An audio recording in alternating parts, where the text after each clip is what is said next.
जिसने सुंदर अवसर प्रदान किया मैं आपके बीच में उपस्थित हो सका। मैं बाहर गया हुआ था, गाड़ी खराब होने के कारण मैं टाइम पर नहीं पहुंचा, उसके लिए क्षमा चाहता हूं।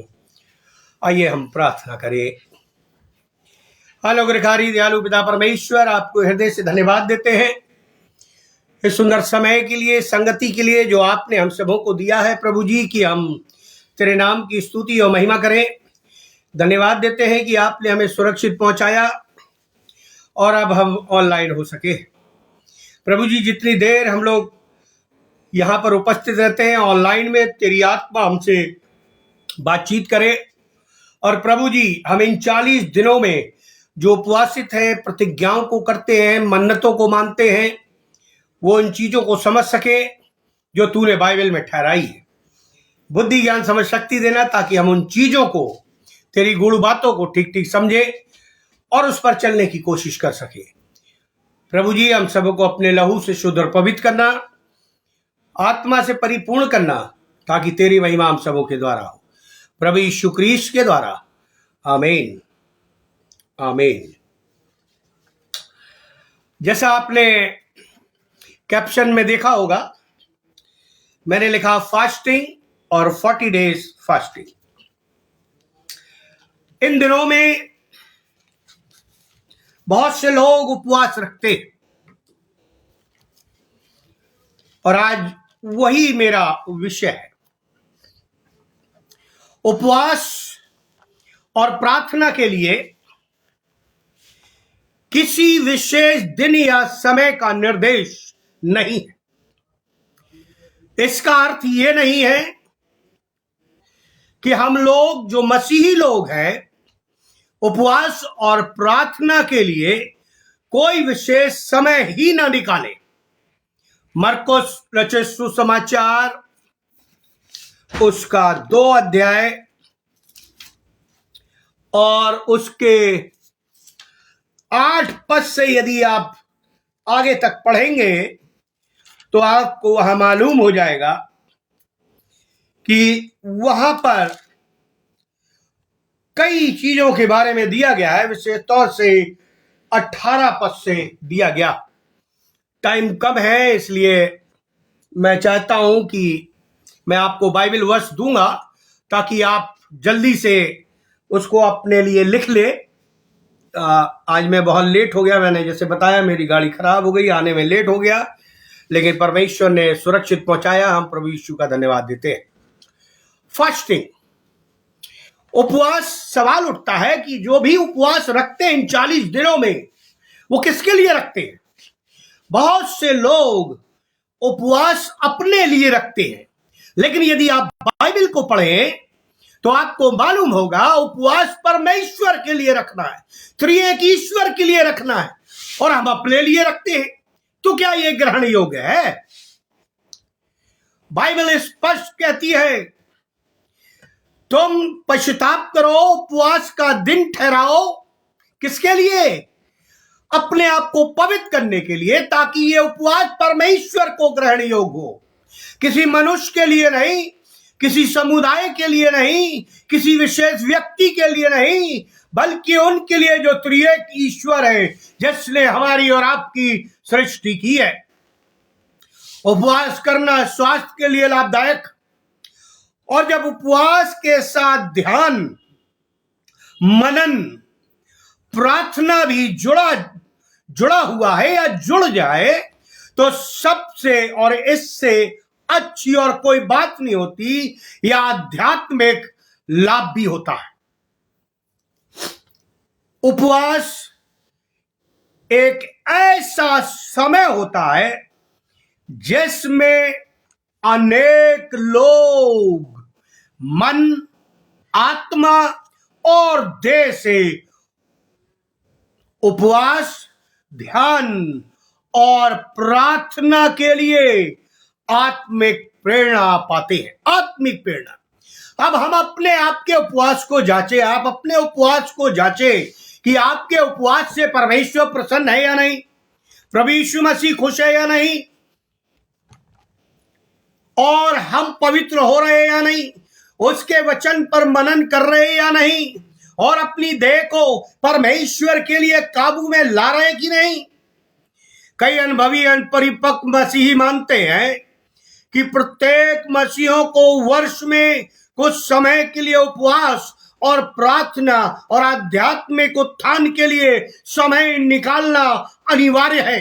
फिर सुन लीजिए, उपवास, प्रार्थना और आध्यात्मिकता के लिए समय निकालना कम से कम साल में 1 या 2 बार अनिवार्य है, और किसी एकांत समय पर और स्थान पर व्यतीत करना चाहिए, जिससे आपका संबंध परमेश्वर से मधुर और सीधा हो जाए। जहां वो व्यक्ति गंभीरता से अपने आत्मिक जीवन की विवेचना कर सके, अपने आप को जांच सके, अपने पापों की क्षमा मांग सके और अपने संपूर्ण जीवन और व्यक्तित्व को शुद्ध कर सके, साथ ही साथ परमेश्वर के साथ सही संगति में आए और पवित्र आत्मा के मार्ग दर्शन में पवित्र शास्त्र का अध्ययन कर सके, ये बहुत जरूरी है। कई मसीही लोग उपवास रखते, सुबह से शाम तक नहीं खाते, लेकिन प्रार्थना भी नहीं करते। 2-2 मिनट की प्रार्थना करते हैं, जैसे खाने की दुआ कर ली, कहीं जाने की दुआ कर ली। बाइबल का मनन नहीं करते, अध्ययन नहीं करते, पवित्र आत्मा की अगुवाई में अपने जीवन को नहीं जीते। सवाल उठता है, क्या हमें अधिक समय तक उपवास रखना चाहिए? ये 40 दिनों का समय अधिक समय बताया गया। क्या नए नियम की कलीसिया में उपवास एक भुला दिया गया अनुग्रह है? मैं कई चर्चों में गया, उपवास और प्रार्थना के लिए जब आह्वान किया जाता है प्रभु के सेवकों के द्वारा, तो बहुत कम लोग आते। लेकिन जब भोज किया जाता है, जब कोई सेलिब्रेशन किया जाता है, तो चर्च भरा रहता है। प्रियो, हम कैसे मसीही हैं कि हमारे अंदर आत्मिक प्यास नहीं है, आत्मिक जागृति नहीं है, तो खाक हम दूसरों को आत्मिक जागृति दे सकेंगे? उपवास का उल्लेख पंच ग्रंथ यानी पेंटाटुक में नहीं पाया जाता। बहुत ध्यान से सुनिएगा, मूसा की 5 किताबों में उपवास का उल्लेख नहीं है, परंतु बाइबल की ऐतिहासिक पुस्तकों में इसका उल्लेख पाया गया। आप कहेंगे लेविटिकस, लय व्यवस्था 16 अध्याय 29 पद में वहां लिखा है, 1 दिन ठहराओ, अपने जीव को दुख दो और पश्चाताप करो। उपवास के लिए नहीं लिखा। इसका उल्लेख उपवास का संभवतः उपवास का प्रथम उल्लेख न्यायियों की पुस्तक उसका 20 अध्याय और उसके 26 पद में पाया जाता। निकाल लीजिए आप। थोड़ा सा समय मैं जरूर लूंगा पढ़ने के लिए। न्यायियों उसका 20 अध्याय और उसका 26 पद देखिए क्या कहता है। वहां लिखा हुआ है, तब सब इस्राएली वरन सब लोग बेतेल को गए और रोते हुए यहोवा के सामने बैठे रहे और उस दिन सांझ तक उपवास किया और यहोवा को होम बलि मेल बलि चढ़ाए। यहोवा को। आज हमारा उपवास किसके लिए है? हम खुद के लिए करते, अपने परिवार के लिए करते, अपने बच्चों के लिए करते, पत्नी और पति के लिए करते, नाना प्रकार के रिश्तेदारों के लिए करते हैं। यह उपवास ग्रहण योग्य नहीं।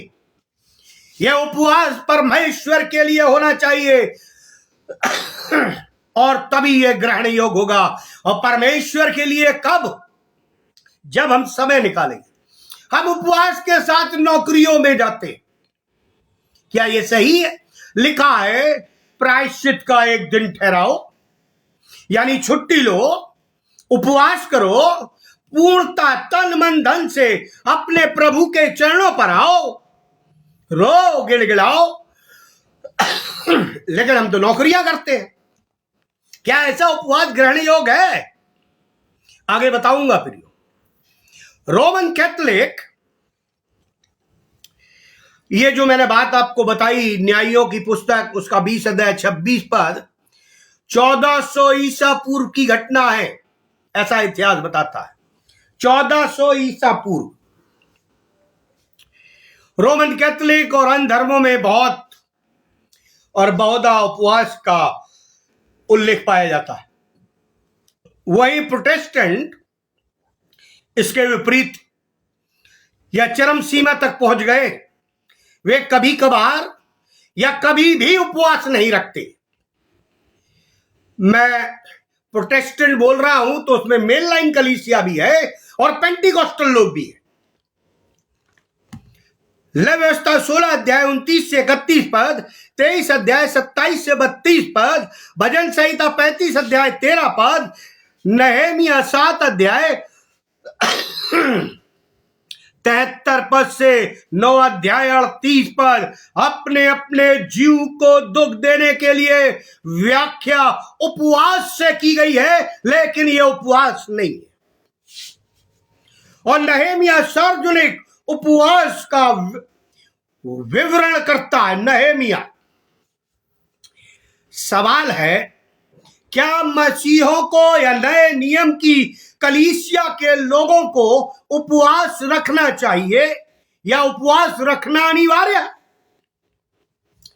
Jesus did not says that we have to do, but it is choice. प्रभु यीशु मसीह ने यह नहीं कहा कि तुम उपवास रखो, ये कहा जब भी तुम उपवास रखो तो पाखंडियों के समान तुम्हारे मुंह पर उदासी ना छाई रहे। क्यों? क्योंकि हम बखान करते हैं। हम जो उपवासी हैं वो अपने आप को दिखाते हैं, लोगों को बोलते हैं वे उपवासी हैं, दिखाते हैं बड़े धर्मी हैं। नहीं प्रियो, ऐसा उपवास ग्रहण योग्य नहीं है। लेकिन अब हम लोग अंत के समय में प्रवेश कर चुके हैं। नए नियम की कलीसिया अंत के समय में प्रवेश कर चुकी है। इतना ही नहीं, तो सवाल उठता है क्या नए नियम की कलीसिया को उपवास रखना चाहिए? आप लिख लीजिए कहीं। मत्ती रचित सुसमाचार उसका 9 अध्याय 15 पद, मरकुस सुसमाचार उसका 2 अध्याय 19 से 20 पद, लूका रचित सुसमाचार उसका 5 अध्याय 34 से 35 पद में लिखा हुआ है, जब तक, आप अपनी बाइबल को देखिएगा कि आपकी बाइबल में ऐसा लिखा है, मेरी में तो लिखा है, जब तक दूल्हा उनके साथ रहे क्या उपवास करवा सकते हो? परंतु वे दिन आएंगे जिनमें दूल्हा उनसे अलग किया जाएगा, तब उन दिनों में वे उपवास रखेंगे। ये नए नियम की कलीसिया के लिए प्रभु यीशु मसीह सदूकी और फरीसियों को बता रहा, सिखा रहा है।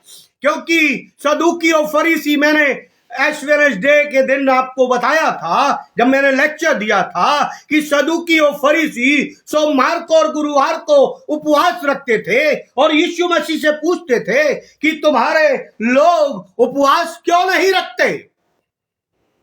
तब यीशु ने यह बात कही थी। अब मैं आपसे सवाल करता हूं, क्या दूल्हा आपके साथ है?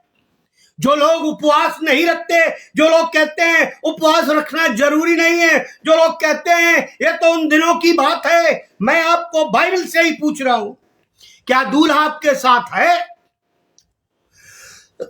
दूल्हा प्रभु यीशु मसीह है और उसकी दुल्हन कलीसिया है। और मेरा मानना है और मेरी बाइबल कहती है कि दूल्हा चला गया वो अपनी दुल्हन को लेने के लिए, जिसकी तैयारी कलीसिया कर रही है सेकंड कमिंग की। क्या उसे उपवास नहीं रखना चाहिए? फिर कैसे कहते हैं हम कि हमें उपवास रखने की जरूरत नहीं? प्रियो, यीशु मसीह पिता के पास गया है घर तैयार करने, हमारे पास नहीं है।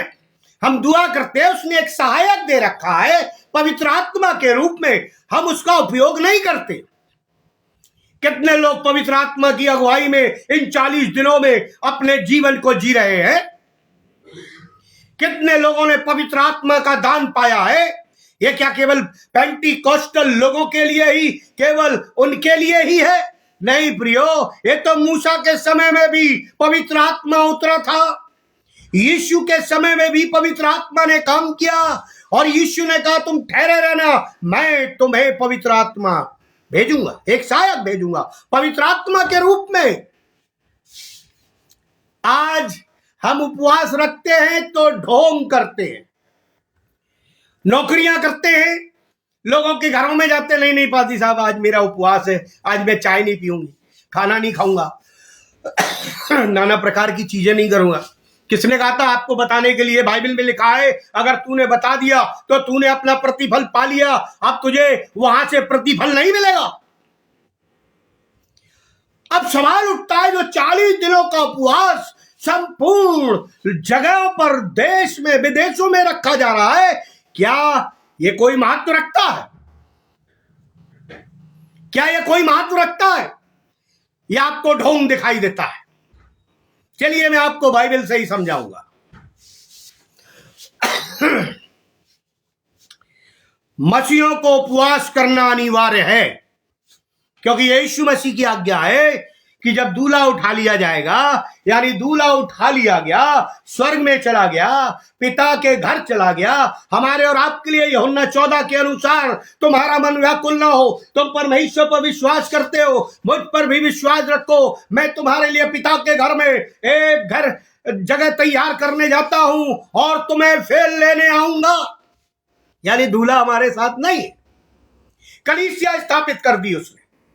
अब कलीसिया अपने आप को पवित्र करे तो उसका नियम है कलीसिया पश्चाताप का दिन ठहराए, उपवास का दिन ठहराए, अपने आप को, अपने शरीर को, अपनी सोच को, अपने संबंध को परमेश्वर पिता से पवित्र कर ले।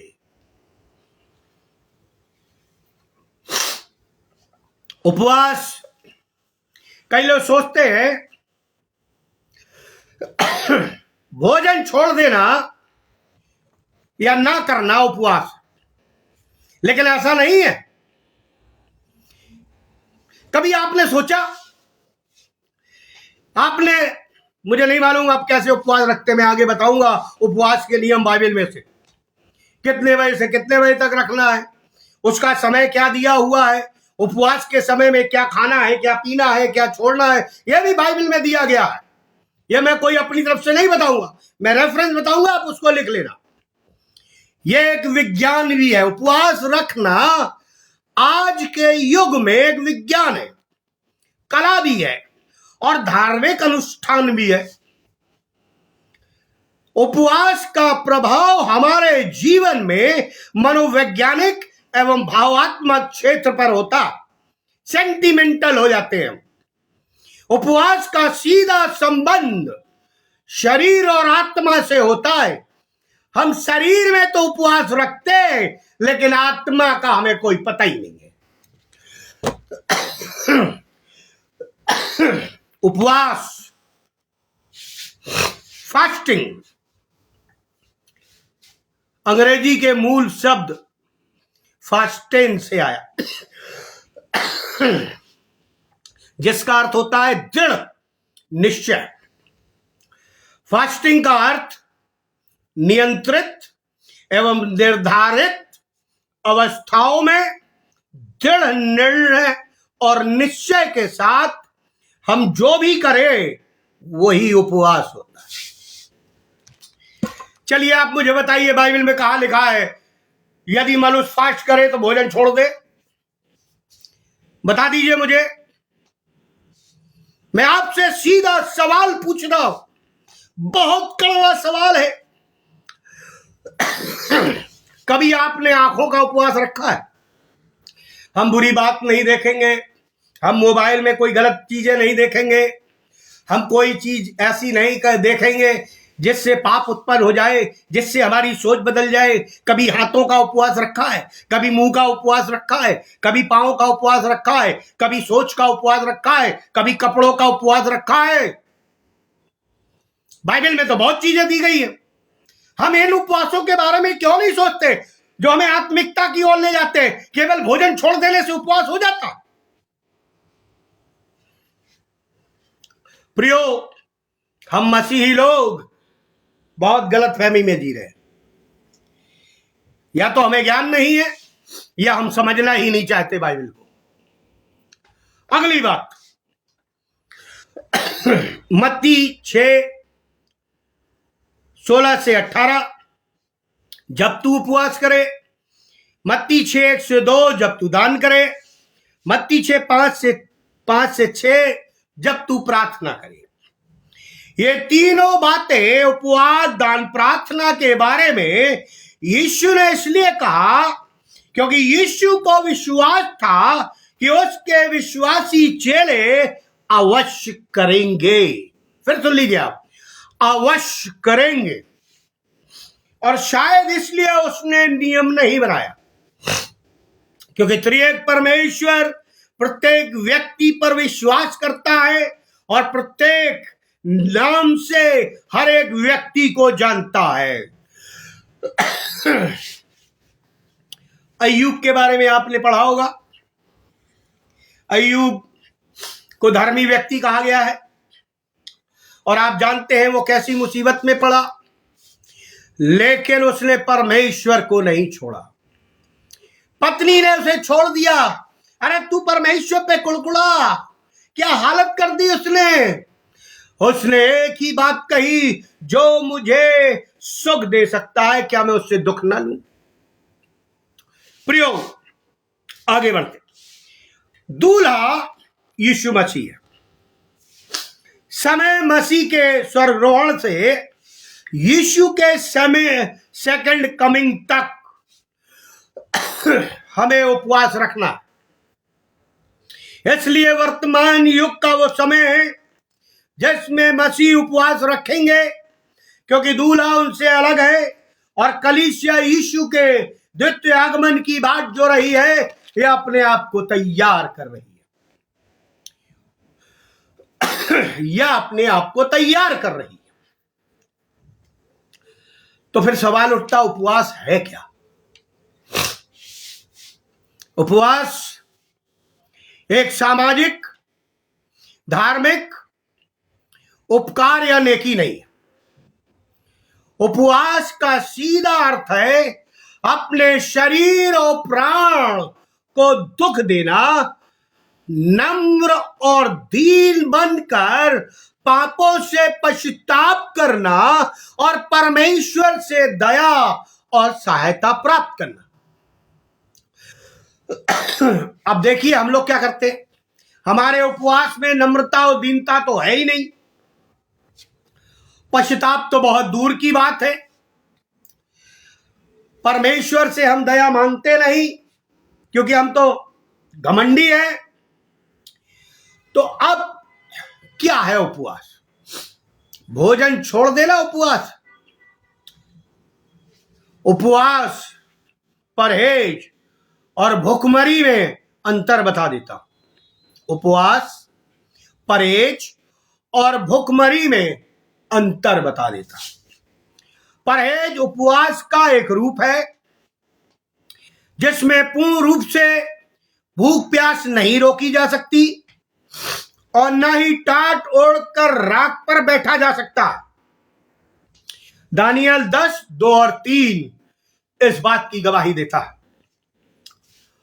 उपवास और भूखमरी में क्या अंतर है वो भी बता देता हूं। दोनों परिस्थितियों में भोजन का सेवन नहीं होता या नहीं किया जाता। लंबे समय तक उपवास करना या भोजन न करने के कारण मनुष्य भूख से मर जाता है, और इन दिनों में बहुत बड़ा अंतर है। दोनों में बहुत बड़ा अंतर है। प्रियो, उपवास के साथ जब तक आप पवित्र आत्मा की अगुवाई में वचन को नहीं पढ़ेंगे, उस पर नहीं चलेंगे, तब तक उपवास आपका पूर्ण नहीं होगा। प्रभु यीशु मसीह ने क्या कहा? मनुष्य भोजन से नहीं लेकिन परमेश्वर के वचन से जीवित रहेगा। पढ़ा होगा आपने बाइबल में। आगे बढ़ता हूं। उपवास नए जीवन पद्धति का एक अंग है। संसार के अनेक देशों में धार्मिक, राजनीतिक, चारित्रिक एवं स्वास्थ्य संबंधी लाभ प्राप्त करने के लिए मनुष्य वर्षों से उपवास करता आ रहा है। बाइबल और होमेर की कृतियों में भी उपवास का वर्णन पाया जाता। जो लोग अपने मानसिक, शारीरिक और आत्मिक स्वास्थ्य का कल्याण चाहते हैं, वे लोग भोजन का बहिष्कार करते हैं। इस्राएली लोग 8 पहर का उपवास रखते थे, जैसे प्रायश्चित का दिन कहते थे। 8 पहर समझते हैं आप? एक पहर 3 घंटे का होता है, यानी 24 घंटे का उपवास। ले व्यवस्था उसका 16 अध्याय 29 से 31 पद, 31 से 34 पद, 23 अध्याय 26 से 32 पद आप पढ़ लीजिएगा। उपवास शारीरिक या उपवास के 4 कारण हैं जिससे शरीर का लाभ होता है। नंबर 1, वजन कम करना। शरीर की चीजन की आपूर्ति होती है।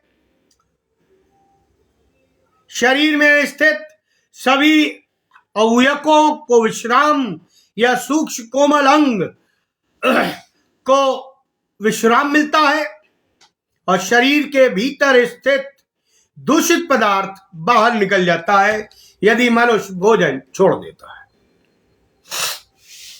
बाइबल के अनुसार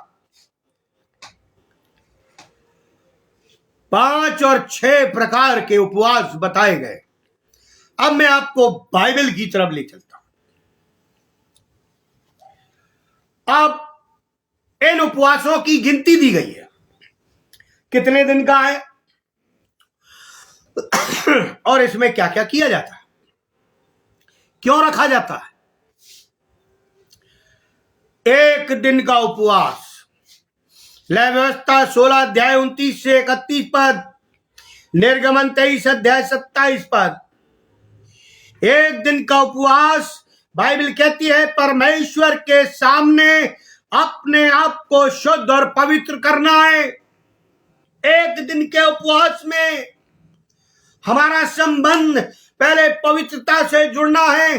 जो अदन की वाटिका में पापी हो गया, वो संबंध प्रभु यीशु मसीह ने अपने लहू से हमें शुद्ध करके जोड़ दिया। और जो हम निरंतर पाप करते हैं, यदि हमें परमेश्वर की आत्मा की अगुवाई और उसका मार्गदर्शन चाहिए तो 1 दिन का उपवास रखें, यानी 24 घंटे का। दूसरे प्रकार का उपवास 3 दिन का। एस्तर की पुस्तक उसका 4 अध्याय 15 से 16 पद, मुर्दकई ने रखा, एस्तर ने रखा और यहूदी जातियों ने रखा। प्रार्थना उपवास से कठिन विषयों पर विजय प्राप्त होती है। अगर 3 दिन का उपवास आप रखते हैं तो इसमें हमें उन विषयों पर जिसमें हमारा बस नहीं चलता, जो हमारे हाथ में नहीं है, उसमें परमेश्वर विजय दिलाता है। तीसरे प्रकार का उपवास है 7 दिन का उपवास। पहला दिन बता दिया मैंने, तीसरा दिन बता दिया, अब ये 7 दिन का उपवास। पहला सामुएल उसका 31 अध्याय 13 पद। यह उपवास योद्धा और शूरवीर रखते थे। युद्ध में जाने से पहले वो परमेश्वर के सामने उपवास रखते थे 7 दिन का, कि परमेश्वर हम युद्ध में जा रहे हैं, तू मेरी तरफ से लड़ना, और परमेश्वर उन्हें विजयी बनाता था। यानी शैतान को हराने के लिए हमें भी इस प्रकार का उपवास रखना है। लिखा है, तुम्हारी लड़ाई लहू और मांस से नहीं, बल्कि उस शैतानी शक्तियों से है जो तुम्हारे विरोध में खड़ी रहती है। फिर आता है 21 दिन का उपवास। 7 दिन का उपवास पहला सामुएल 31 अध्याय 13 पद में लिखा हुआ। फिर 21 दिन का उपवास आप जानते हैं दानियल ने रखा। दानियल 10:3 में यह पाया जाता है, हर विषयों पर उत्तर प्राप्त करना। परमेश्वर हमारे धीरज को भी परखता है। हम तो चाहते हमने यहां दुआ की वहां उत्तर मिल जाए, ऐसा नहीं होता प्रियो। फिर आता है 40 दिन का उपवास। 21 दिन के उपवास में परमेश्वर ने उसको उत्तर दे दिया था, लेकिन उस उत्तर को शैतान ने रोक लिया था, और फिर परमेश्वर को अपने दूत को भेजना पड़ा कि वो लड़ाई लड़े और उस उत्तर को दानियल तक पहुंचाए। अब 40 दिन का उपवास। नहमीया 9:1, पहला राजा 19:8, नहमीया के 40 दिन उपवास के, एलिया के 40 दिन उपवास के, इस्राएल के 40 दिन उपवास के, जकरिया के 40 दिन उपवास के, जकरिया 7:1-7, मूसा के 40 दिन उपवास के, निर्गमन 24:18, निर्गमन 34:28, व्यवस्था विवरण 9:9-18 और 15, यीशु के 40 दिन उपवास के, मत्ती 4:2, लूका 4:2, 1 और 2, योना के 40 दिन उपवास के, योना 3 और 4, यहेजकेल के 40 दिन उपवास के, यहेजकेल 4था अध्याय। यह उपवास 40 दिन के रखे गए, और एक विशेष उपवास था। यह मैं उन लोगों के लिए बोल रहा हूं जो परमेश्वर के चुने हुए हैं, जो परमेश्वर के दास और दासी हैं, जो परमेश्वर के द्वारा लेवी ठहराए गए हैं। लेवियों के लिए 10 दिन का उपवास था। लय व्यवस्था उसका 12 अध्याय 2 से 4 पद, लय व्यवस्था उसका 15 अध्याय 13 से 14 पद। लेवी 7 दिनों का उपवास अपने पापों की क्षमा मांगने के लिए और 3 दिन तक अपने आप को पवित्र करते रहते थे। ये लेवियों का उपवास है कोई यहां ऐसा पास्टर, धार्मिक अगुआ जो लेवी और धर्मी व्यक्ति होते हुए, अगुआ होते हुए इतने दिनों का उपवास कर रहा हो? प्रियो, उस समय लोग होम बलि चढ़ाते थे, मेल बलि चढ़ाते थे। नए नियम में इसकी परिभाषा बदल गई है। होम बलि को नए नियम में आज्ञा का मानना, परमेश्वर की आज्ञा का मानने से बताया गया है, और मेल बलि को परमेश्वर के वचनों पर कान लगाने के लिए बताया गया। बाइबल की आज्ञाएं परमेश्वर यीशु और आत्मा द्वारा दी गई। प्रार्थना वचन पर ध्यान लगाना, चर्च में प्रार्थना वचन सभा में उपस्थित होना है, और कई लोग नहीं होते। वो कहते हैं हम घर में ही कर लेंगे। प्रियो, उपवास की बहुत बड़ी लिस्ट है मेरे पास, लेकिन मैं जल्दी जल्दी इसे खत्म करना चाहूंगा। उपवास किस प्रकार रखना चाहिए मैं आपको जल्दी से बता देता हूं। फिर आपको उपवास के प्रकार में क्या क्या करना है, 1 दिन के उपवास में क्या करना है, 21 दिन के उपवास में क्या करना है, 3 दिन के उपवास में क्या करना है, यह भी बाइबल में लिखा हुआ है, और 40 दिन के उपवास में क्या करना है। पहले तो हमारा उपवास जो यहूदियों का होता था, वो होता था सूर्य अस्त से लेकर दूसरे दिन सूर्यास्त तक। लेकिन हम जैसे मसीहों का उपवास सूर्योदय से लेकर सूर्यास्त तक। यानी हमने 24 घंटे को 12 दिन में कर दिया, 12 घंटे में कर दिया है अपने स्वार्थ के लिए, जबकि बाइबल में ऐसा नहीं है। बाइबल में लिखा है सूर्य उदय से तारे निकलने तक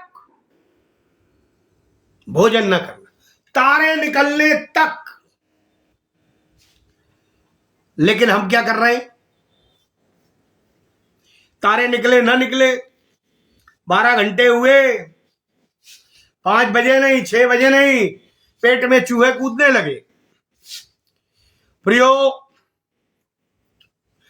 इस भौतिक युग को जंजीरों में से हम जकड़े हुए हैं, सत्य से, आत्मिकता से अपरिचित है, मसीही महत्व को और वचन को नहीं समझते हैं, मसीह के अंदर सुसमाचार या बाइबल के अंदर ज्ञान का भंडार है, उसे पढ़ना नहीं चाहते हैं। लेकिन हम अपनी रस्मीय आराधनालयों और प्रार्थनाओं कार्यों को कुछ विशेष ढंग से करते, जिसका नियम बाइबल में भी नहीं दिया गया है। फिर भी हम मसीह होते हुए परिपक्व नहीं है, ना आत्मिकता में है, ना शारीरिकता में है। उसका कारण है हमारी अज्ञानता और हमारी नादानी। प्रियो, जब भी आप उपवास रखें, बाइबल में लिखा पहर के समय, 3 घंटे का पहर होता है, 8 पहर होते हैं 24 घंटे। आप फिक्स कर लीजिए और उसी के अनुसार उपवास, यानी आपको भोजन नहीं करना है, कुछ खाना नहीं है, कुछ पीना नहीं है, कुछ भी नहीं।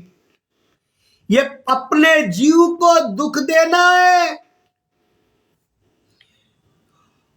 प्रियो,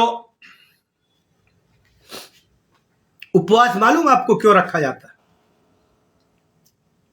नंबर 1, पाप के लिए क्षमा मांगने के लिए, पाप से क्षमा मांगने के लिए जो हमने और आपने किए हैं। दूसरा, आत्म संयम और अनुशासन के लिए। हम लोग आउट ऑफ लॉ चले जाते हैं, अनुशासनहीनता में चले जाते हैं। और तीसरा, प्रार्थना और अपने ईश्वर से जुड़ने के लिए।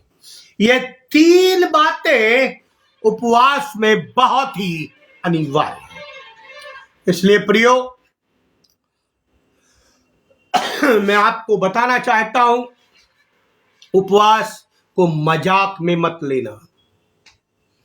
फिर सुन लीजिए आप, उपवास को कोई भी मजाक में न ले, क्योंकि यह उपवास परमेश्वर के लिए है। उपवास में लोग प्रतिज्ञाएं करते हैं, मन्नतों को मानते हैं, नाना प्रकार की चीजें करते हैं। ये मैं आगे आपको बताऊंगा, लेकिन मैं अपने कंक्लूजन में कहना चाहता हूं, प्रियो,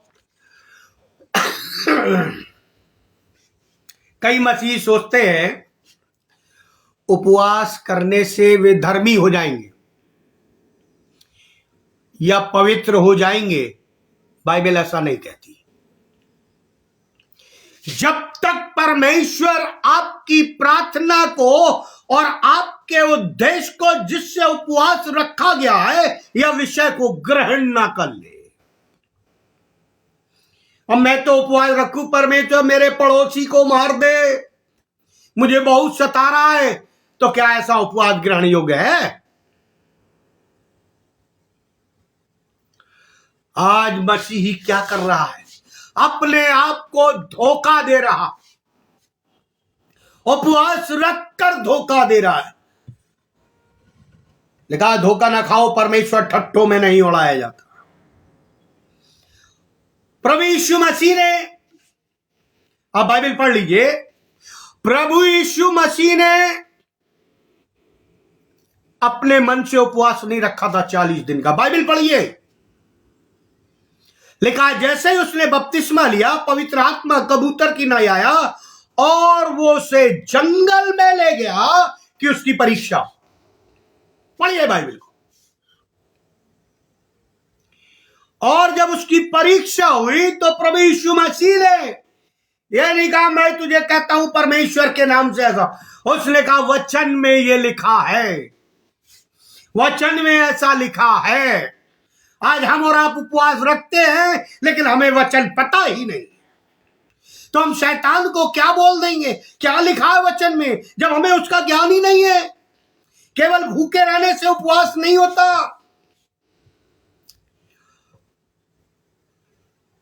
इसलिए प्रियो मैं कहना चाहता हूं उस विधवा के बारे में, जो लोग कहते ना कि पादी साहब हमसे उपवास ले आए होता, हमारी तो उम्र हो गई है, हम तो 60 साल के हो गए हैं, नाना प्रकार की बीमारियां हैं।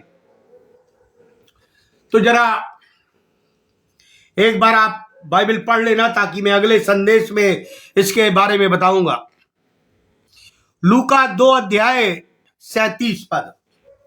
एक विधवा है, पढ़ देता हूं मैं ताकि आपको समझ में आ जाए, क्योंकि यह भी जरूरी है, शायद आपको पढ़ने का टाइम ना मिले। लूका रचित सुसमाचार उसका 2 अध्याय और उसके 37 पद। 36 से पढ़ देता हूं। अशोर के गोत्र में से हन्ना नामक फनुएल की बेटी एक भविष्यवक्तनी थी। वो बहुत बूढ़ी थी और विवाह होने के बाद 7 वर्ष अपने पति के साथ थी। विधवा वो 7 वर्ष तक अपने पति के साथ थी, फिर विधवा हो गई। वो 84 वर्ष से विधवा थी। अब जोड़िए आप, 84 और 7 कितने होते हैं? 84 और 7 91।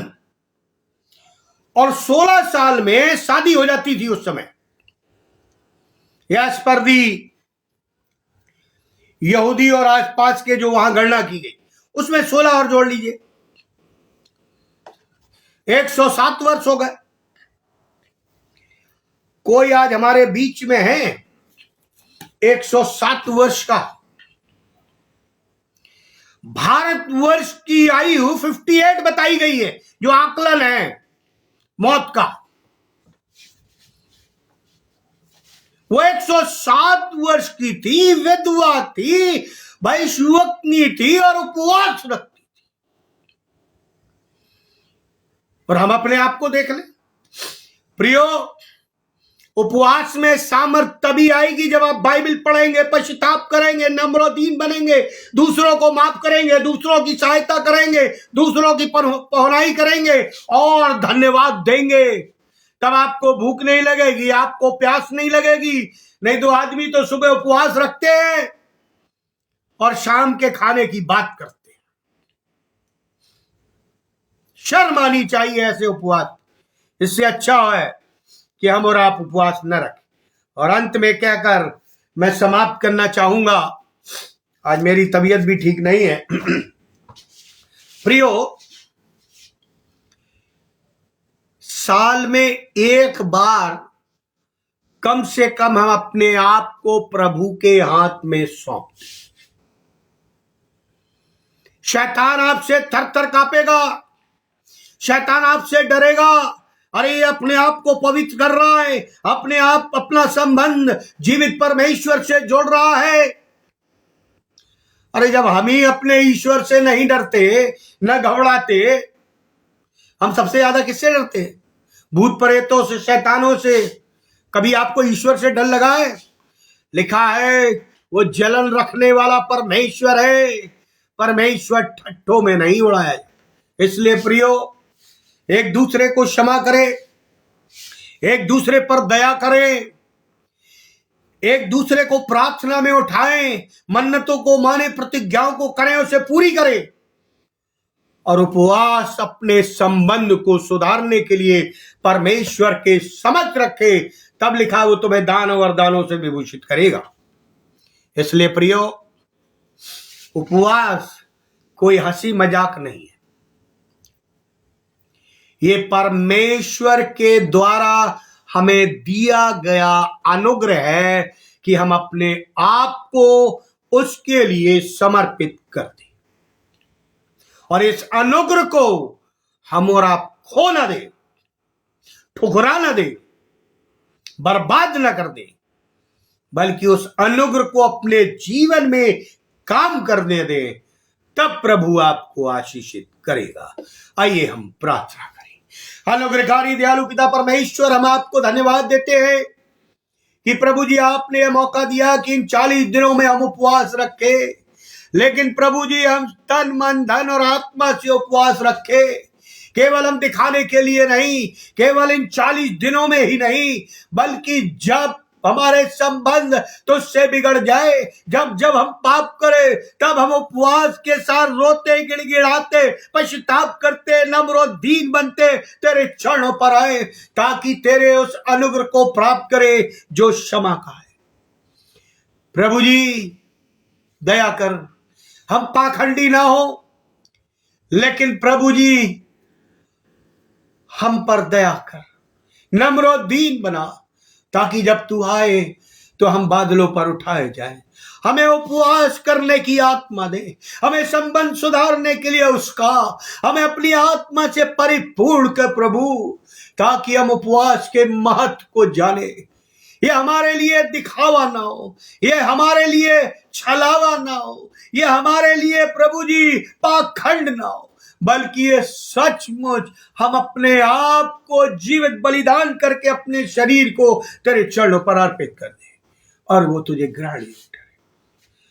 भाई अनुपम डेविड के लिए, उनके परिवार के लिए, उनकी सेवकाई के लिए, हमारे लिए, हमारे परिवार के लिए, सेवकाई के लिए विनती प्रार्थना करते हैं, और जितने भी ऑनलाइन जुड़े हुए हैं या जुड़ेंगे उन सबों को आशीषित करना प्रभु जी, ताकि हम तेरे उपवास के महत्व को जाने और डरते और कांपते हुए ऐसे रखें, ताकि हमारे संबंध पवित्र हो जाए, कि जैसा लिखा है, जैसा मैं पवित्र हूं वैसा तुम भी पवित्र बनो, और अपने पवित्र परमेश्वर की पवित्रता से महिमा करें। इस विनती को सुनिए, ग्रहण करिए प्रभु यीशु ख्रीस्त के द्वारा, आमीन। और परमेश्वर पिता का प्रेम, प्रभु यीशु मसीह का लोगों, पवित्र आत्मा की सहभागिता हम सब विश्वासियों के साथ, और जितने भी ऑनलाइन हैं, जब तक तू दोबारा आने से ठहरता है, जीवन के अंत तक बनी रहे, आमीन। परमेश्वर आपके उपवास को आशीषित करे और नम्र और दीन बनाए, ताकि आप दूसरों के लिए आशीष का कारण ठहरे, आमीन।